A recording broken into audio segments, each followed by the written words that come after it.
하나님께서 오늘 우리에게 주시는 말씀은 창세기 37장 18절로 24절의 말씀입니다.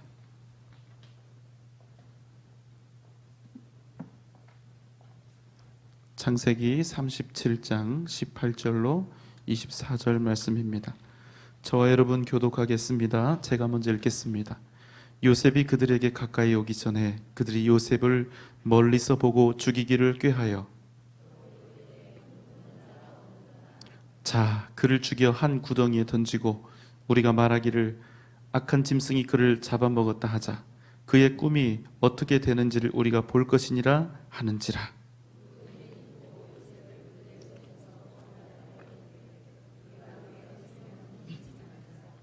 르우벤이 또 그들에게 이르되 피를 흘리지 말라. 그를 광야 그 구덩이에 던지고 손을 그에게 대지 말라 하니 이는 그가 요셉을 그들의 손에서 구출하여 그의 아버지에게로 돌려보내려 함이었더라.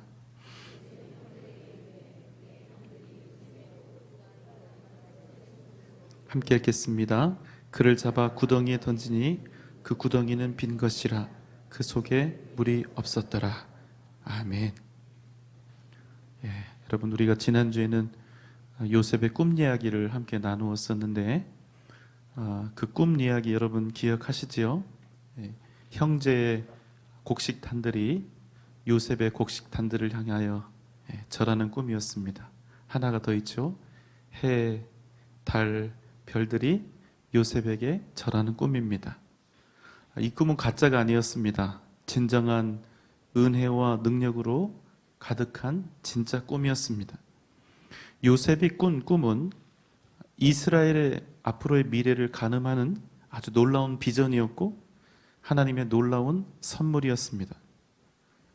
그러나 그 받은 은혜와 복이 배려 없이, 사랑 없이, 절제 없이 사용되었기 때문에 요셉의 이 훌륭한 놀라운 하나님의 선물인 이 꿈 이야기는 형제들에게 아픔과 상처가 되었고 요셉에게 주어진 그 엄청난 비전은 오히려 요셉을 위험에 빠뜨리게 합니다.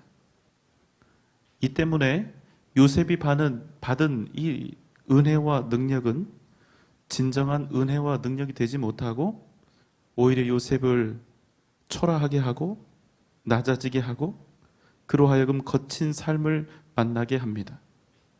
이제 오늘부터는 우리가 함께 대할 말씀은 자신이 받은 어마어마한 복을 제대로 또 온전히 사용하지 못했기 때문에 요셉이 만나게 된 고난을 이제 우리가 함께 대면하게 될 것입니다. 물론 이 요셉의 이야기를 우리는 다 알고 있으니까 이렇게 반문하시는 분도 계실 수가 있습니다. 어차피 다 하나님의 뜻이 아니었는가? 그런 과정이 있었기 때문에 그가 애굽으로 가게 되었고 나중에 이스라엘을 구원하는 일을 감당하게 된 것이 아닌가? 예, 맞습니다. 그러나 여러분 기억하십시오.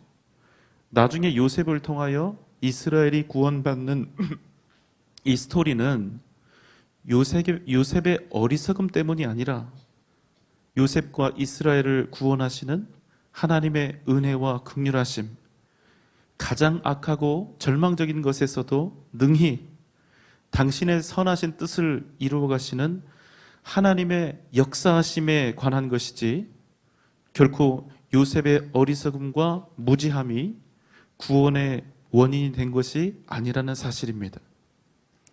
훗날 요셉이 애굽의 총리가 되고 이스라엘을 구원한 일이 절대로 요셉의 교만과 이기적인 삶을 합리화할 수 있는 것이 아니라는 것입니다. 비슷한 일이 있는데요. 만약 우리가 이 요셉의 어리석음과 죄를 합리화한다면 신약에서 우리는 주님을 십자가에 팔아넘긴 가룟 유다의 범죄도 또한 합리화해야 합니다. 가룟 유다가 아니었으면 십자가 사건도 없었고 우리의 구원도 없었습니다. 그러므로 가룟 유다는 하나님께 쓰임 받은 것이고 그는 오히려 불쌍히 여김을 받아야 한다. 이런 논리로 합리화할 수도 있는 것이죠. 지저스 크라이스트 슈퍼스타라고 하는 아주 유명한 뮤지컬이 있습니다. 1971년 내에 해외에서 첫 공연을 했고요. 한국에서는 1980년대부터 이렇게 공연을 했으니까 처음 그 역사로부터 시작을 하면 약 50년 동안이나 계속되어 온 공연입니다. 제가 서울에 있을 때 이 공연을 보았는데요. 실제로 이 뮤지컬에서는 가룟 유다를 긍휼의 대상으로 보고 그를 불쌍하다, 안 됐다 그렇게 표현을 합니다. 숨겨진 그 메시지를 면밀하게 살펴보면 가룟 유다, 네 덕분에 우리가 하나님의 은혜를 잊게 되었다. 그런데 내 끝이 초라하니까 정말 불쌍하다, 안 됐다. 이렇게 메시지를 가지고 주장을 하게 되거든요. 여러분, 아주 잘못된 것입니다. 여러분 기억하십시오. 하나님은 죄를 통해서, 악을 통해서 당신의 뜻을 이루어 가시는 분이 절대로 아니라는 것입니다. 하나님은 죄나 악을 합리화하시거나 죄와 악을 통해서 일하시는 분이 결코 아니라는 것입니다. 그것이 아니라 하나님은 가장 악하고 더러운 것마저도 선함으로 바꾸시고 위대한 생명의 역사, 구원의 역사로 바꾸시는 분이신 것입니다. 우리가 약해도, 우리가 모자라고, 우리가 어리석어도 우리에게 소망이 있는 것은 바로 이 때문입니다. 우리는 부족하고 연약하지만 그럼에도 주님은 우리 같은 똥침 막대기 같은 자들의 연약함과 죄악조차도, 불결함과 어리석음조차도 얼마든지 생명과 구원의 능력으로 바꾸실 수 있다는 사실입니다. 여러분 믿습니까? 그러니 여러분, 어떤 상황을 만나더라도 절망하지 마십시오. 절대로 낙심하지 마십시오. 하나님은 우리 인생에서 모든 것을 바꾸시고 모든 것을 변화시키시고 모든 것을 고치실 수가 있는 것입니다. 요셉의 형들은 세겜에서 아버지의 양떼를 치고 있습니다. 아버지 야곱은 요셉에게 내 형들과 양떼들이 잘 있는지 살펴보고 와서 내게 이야기를 하거라 이렇게 이야기를 하지요. 역시나 요셉은 다른 형제들에게 있어서는 눈엣 가시 같은 감독자 역할을 하고 있는 것을 볼 수가 있습니다. 18절, 19절 말씀입니다. 요셉이 그들에게 가까이 오기 전에 그들이 요셉을 멀리서 보고 죽이기를 꾀하여 서로 이르되 꿈꾸는 자가 오는도다. 요셉이 멀리서 오는 것을 보고 형들이 이렇게 이야기를 합니다. 저기 꿈꾸는 자가 오는구나. 여러분, 이게 얼마나 큰 조롱과 비난이 섞인 그런 말인지 여러분 짐작이 되시지요? 여러분, 우리가 일반적으로 꿈을 꾼다 그러면, 미래에 대한 꿈과 비전을 가지고 있다 이러면 매우 긍정적인 그런 말이 아닙니까?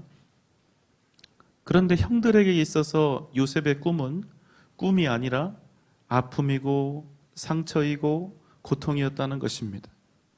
그래서 형들은 요셉을 더 이상 요셉이라 하지 않고 또 형제라 아우라 하지 않고 그저 꿈꾸는 자라고, 어리석고 멍청하고 바보 같은 자라고 그렇게 경멸을 하고 있는 것입니다. 그런 형들의 고통과 아픔, 그리고 요셉에 대한 미움이 결코 작지가 않습니다. 20절의 말씀입니다. 자, 그를 죽여 한 구덩이에 던지고 우리가 말하기를 악한 짐승이 그를 잡아먹었다 하자. 그의 꿈이 어떻게 되는지를 우리가 볼 것이니라 하는지라. 여러분 놀랍지 않습니까? 요셉의 꿈 이야기 하나가 누군가에게 살인의 의도, 아니 그냥 누군가가 아니라 아우에 대한 살인의 동기가 되었다는 것입니다. 과연 요셉이 형들에게 자기의 꿈 이야기를 할 때 형들이 이런 마음을 가질 것과 이런 일들을 당할 것이라는 그 상황을 조금이라도 상상을 했을까요? 이 죄와 악은 그래서 두려운 것입니다. 우리의 상상을 뛰어넘어서 우리를 해치고 우리를 넘어지게 하는 것입니다. 우리를 죽음의 길로 인도하는 것이지요. 형들은 지금 요셉을 죽이고자 합니다. 그리고 죽여서 구덩이에 던져놓고자 합니다. 그리고 요셉이 꾼 꿈이 결코 이루어질 수 없는 꿈이라는 사실을 또 절대로 요셉의 꿈처럼 우리가 요셉에게 고개를 숙이는 일은 절대로 없게 하겠다, 이렇게 합니다. 하나님께 받았던 그 은혜로운 꿈이 어리석은 꿈 이야기가 되었기 때문에, 아버지의 잘못된 편애가, 또 은혜롭게 사용하지 못했던 꿈과 비전, 절제하지 못했던 자랑이 한 사람, 아니요 한 사람의 가정과 가문을 이렇게 비참한 지경으로 몰고 가버린 것입니다. 형제가 더 이상 형제가 아니라 원수가 되어버린 것이지요. 인류 역사의 첫 시점에서 동생 아벨을 죽이고자 했던 형 가인의 악이 다시 야곱의 가문에서 일어나고 있었던 것입니다. 형제가 형제를 죽이고 가족이 가족을 죽이는 것, 여러분 상상이 안 되지만 실제로 그런 일들이 일어나고 있습니다. 죄는 절대로 우리가 우습게 보아서는 안 됩니다. 죄는 사람을 가리지 않습니다. 미움과 다툼과 그저 아무것도 아닌 것처럼 보이는 시기와 질투는 모든 환경과 상황을 넘어서 사람을 죽이고 해치는 것입니다. 형제들이 요셉을 죽이자 하죠. 이 말을 들은 르우벤이 이렇게 말합니다. 21절, 22절의 말씀입니다. 르우벤이 듣고 요셉을 그들의 손에서 구원하려 하여 이르되 우리가 그의 생명은 해치지 말자. 르우벤이 또 그들에게 이르되 피를 흘리지 말라. 그를 광야 그 구덩이에 던지고 손을 그에게 대지 말라 하니, 이는 그가 요셉을 그들의 손에서 구출하여 그의 아버지에게로 돌려 보내려 함이었더라. 우리가 그의 생명은 해치지 말자.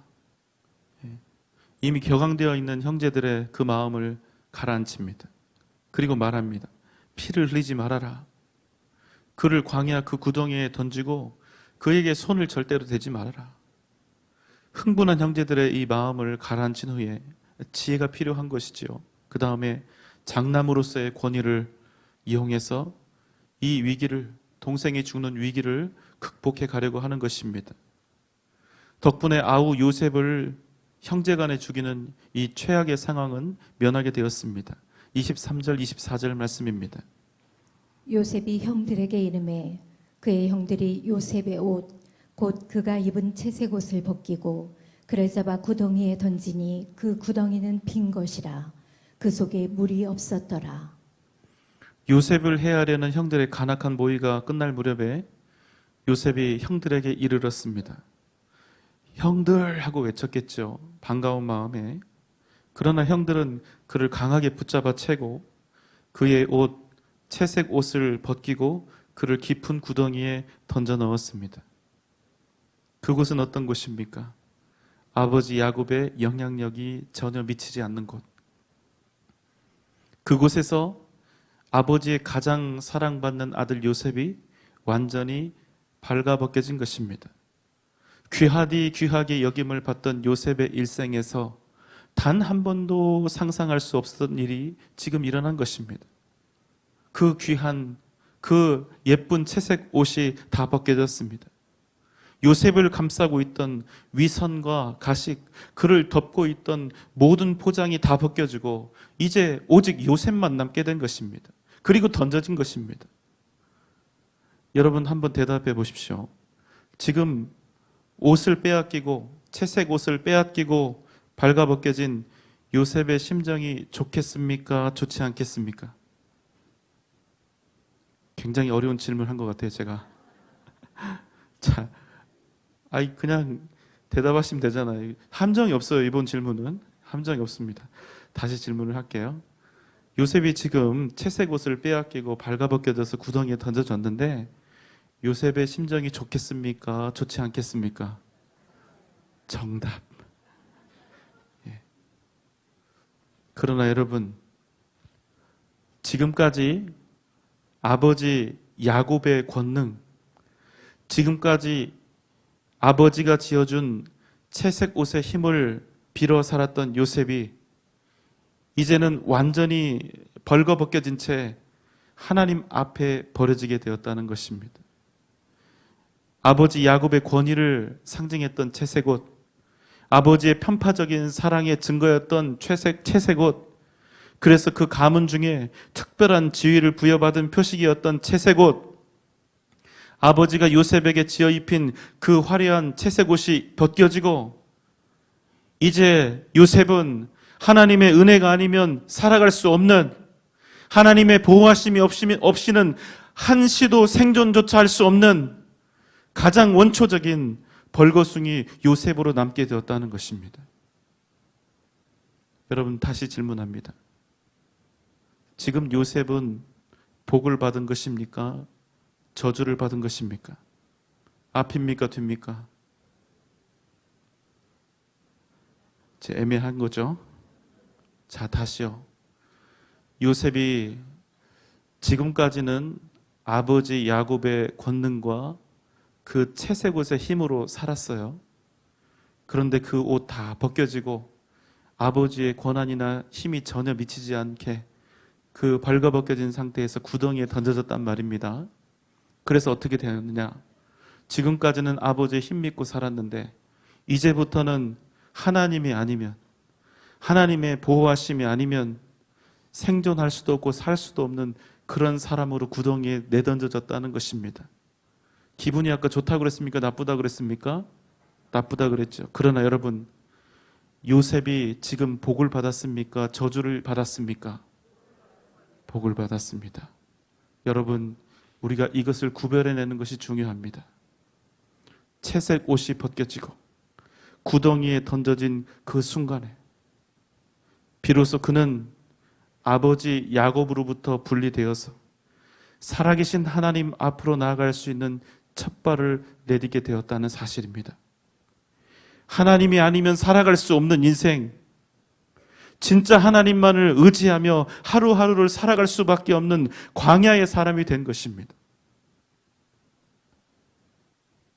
야곱은 지금 일생일대의 위기 속에 있지만 사실은 그는 지금 위기 속에 있는 것이 아니라 하나님의 위대한 축복 속에 있다는 사실입니다. 여러분 믿습니까? 여러분, 우리 인생이 무엇인가로 포장되어 있거나 또 세상의 좋은 것들로 미화되어 있을 때에는 결코 우리는 우리 자신을 제대로 볼 수가 없습니다. 더 많이 가지고 있고 더 높이 되어 있으면, 내가 무엇인가 채색 옷을 입고 세상을 살아가고 있으면 내 존재 자체도 그런 것 같거든요. 내 존재 자체가 다른 사람들보다 더 위대하고 탁월한 듯 그렇게 여겨지거든요. 그러나 여러분, 착각이라는 것입니다. 내가 더 많이 가지고 있다는 것, 더 높이 되어 있다는 것, 더 건강하고 더 강건하고 더 능력이 있다는 것은 내게 주어진, 하나님이 내게 주신 사명이 더 크다는 것을 의미하는 것이지, 내가 다른 사람보다 더 나은 존재라는 것을 절대로 뜻하는 것이 아니라는 것입니다. 그래서 성경은 끊임없이 이야기하죠. 선줄로 아는 자는 넘어질까 조심하라는 것입니다. 진짜 나의 존재는, 내가 누구인지는 나를 둘러싸고 있는 모든 상황들, 나를 포장하고 있는 모든 가식과 가면이 벗겨질 때, 내가 입고 있는 채색 옷을 벗을 때 비로소 드러나게 된다는 것입니다.